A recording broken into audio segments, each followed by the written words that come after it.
adopt is something quite special, and hopefully weather conditions and visibility today will permit you to enjoy it. Viewing of more distant objects is weather dependent, but hopefully to the left, facing downhill, you can see the large Carrigorm. In winter, it is a popular ski run, and during the summer months, there is a footpath that will take visitors as far as the head wall. The footpath begins at the ranger base, and you can find out more about suitable walks from the rangers who are located at the base station. Further afield and directly ahead, Glenmore may be visible along with Loch Morley. Both of these areas offer many attractive walks and cycle paths, which are generally protected from the worst of the weather by the forest. The Carrigorm funicular is the most recent to be built in this country. The Victorians introduced funicular railways to the UK, and they take their name from the Latin word for a road, funus.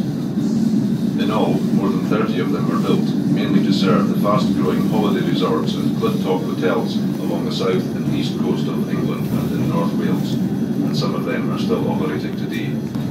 They are highly efficient and environmentally friendly.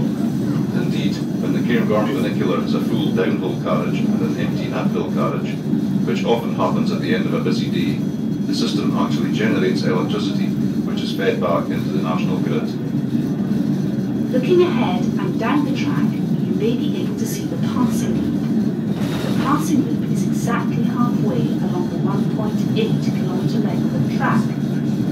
It is the only section of double track on the route, and the only time when the carriages come close together. There are two carriages, and they are connected by a steel rope. At the passing loop, the carriages always pass on the same side. Carriage 1 always passes on the right, going down. At 1.8 kilometres, our railway is the longest funicular in the UK, and takes passengers between the base station at 610 metres above sea level to the top station, the highest underground railway station in the country, at 1,097 metres, only some 122 metres below the summit of mighty Carrigorm, the UK's sixth highest mountain. Travelling at its maximum speed of 22.5 miles per hour, or 36 kilometres per hour, the journey of just under 2 kilometres can be done in 4 minutes. But, out with the skiing season, no one should be in that predicament. We prefer a journey time of some 8 minutes, so that you can enjoy this totally unique experience. Each carriage weighs a total of 15 tons. That's the equivalent of about 12 family cars, and can carry a maximum of 120 passengers standing. This is a bit of a squeeze during the busy days in winter, and we reduce this capacity for a more comfortable summer journey. The transport system is powered by two 500 kilowatt motors, which are located at the top station. Each carriage is attached to a hull rope, while a lighter counter rope is also attached to the carriages to form a complete loop. The counter rope maintains a tension in the cooling system. As the carriage at the bottom is hauled up, so the top carriage descends very much like a lift. As one goes up, the other one goes down. The carriages are connected by the ropes and can only move at the same time. The whole system is operated by computer from the control room at the top. Moving back to the landscape, many visitors ask about the fencing on the mountain. This fencing is critical to gathering snow on the ski runs in winter. As the snow falls in the wind, it is blown into the fences and drifts build up along the lee side. Snow-moving machines, called piste machines, then move the drifted snow to the side of the fences, spread it out and pack it down on the ski runs. This is quite a common sight in Scottish ski areas, as they tend to be fairly barren and windswept. When the snow does eventually melt, it reveals a number of footpath trails, including the All Abilities Trail and the Lower Cass Loop, which leads on to the Carrigorm Mountain Trail. These footpaths have been especially designed to allow visitors to discover the mountain in relative safety and in their own time. If you are very lucky, from these paths you can see most of the plants, animals and birds that inhabit these high parts.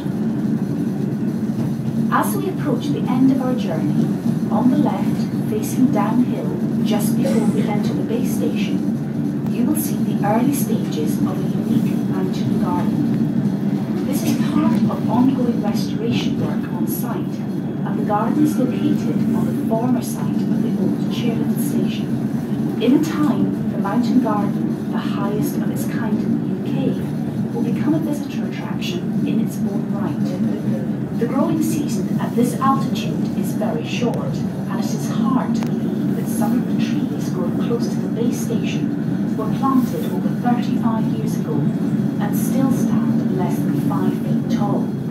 Life is quite different at 600 metres. On behalf of all the staff here at Carrigorm, we thank you for being with us today and hope that you have enjoyed your visit. We look forward to welcoming you, your friends and family back again sometime in the future, and we wish you a safe onward journey.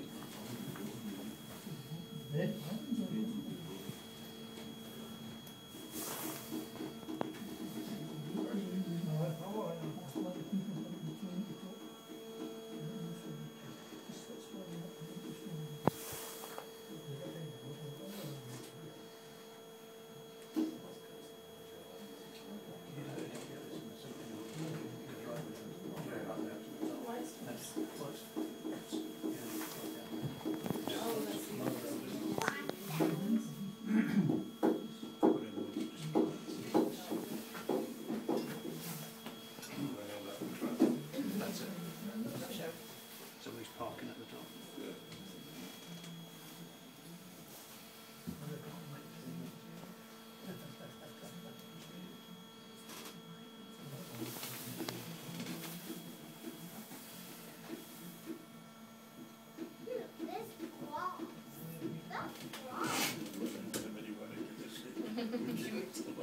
This